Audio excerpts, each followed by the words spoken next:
Global super league GSL এর অভিষেক ম্যাচেই hero Shakib Al Hasan রীতিমতো এক হাতে জেতালেন, প্রত্যাবর্তন স্মরণীয় করে রাখলেন। ৭৭ রানে ৫ উইকেট পড়ে যাওয়ার পরেও শেষ পর্যন্ত অপরাজিত থেকে দুবাই ক্যাপিটালসের রান ৭ উইকেটে ১৬৫তে নিয়ে গেছেন। নিজে খেলেছেন ৩৭ বলে ৫৮ রানের হার নামানো ইনিংস, যাতে ছিল ১৫৬ স্ট্রাইক রেটে ব্যাটিং, ৭টি ৪, একটি ৬-এর মার, ৩৬০ ডিগ্রি শটে বিনোদিত করেছেন জিএসএল এর দর্শকদের। বল হাতে নেমে আবার ১৩ রানে ৪ উইকেট, প্রথম ওভারেই মেইডেন সহ ২টি উইকেট শিকার। আর মানে যেভাবে বোকা বানালেন ব্যাটারদের, যেন নস্টালজিয়া। ব্যাটিং বোলিং দুই ক্ষেত্রেই ফিরিয়ে নিয়ে গেলেন সেই পুরনো দিনগুলোতে।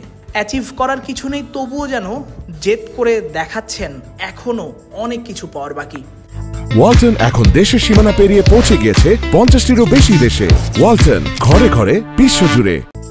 এমন পারফরমেন্সে দুবাইকে জিতিয়ে হলেন ম্যাচ সেরা। তাই তো প্রেজেন্টেশন সেরেমনিতে সাকিবের ব্যাপারে ভূয়সী প্রশংসা ঝরল দুবাইয়ের অধিনায়ক গুলবাদিন নাইবের কণ্ঠে। বললেন, সাকিবকে পেয়ে তার দল নিজেদের ভাগ্যবান মনে করছে।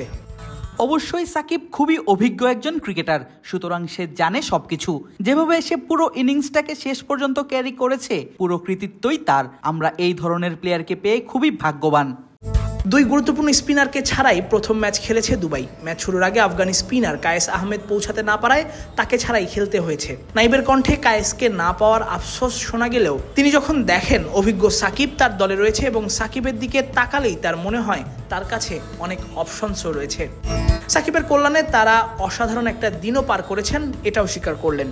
আমরা আমাদের বাকি দুই স্পিনারের দিকে তাকিয়ে আছি, তারা পথেই আছে, পরের ম্যাচে জয়েন করবে। দুর্ভাগ্যবশত তারা এই ম্যাচে খেলতে পারেনি, বিশেষ করে কায়েস আহমেদ। সে এই ধরনের উইকেটে খুবই গুরুত্বপূর্ণ একজন স্পিনার হতে পারে। ওদিকে সাকিব অন্যতম অভিজ্ঞ ক্রিকেটার, আমি যদি তার দিকে তাকাই আমার মনে হয় না আমার কাছে অনেক অপশন আছে। সুতরাং এটা আমাদের জন্য অসাধারণ একটি দিন।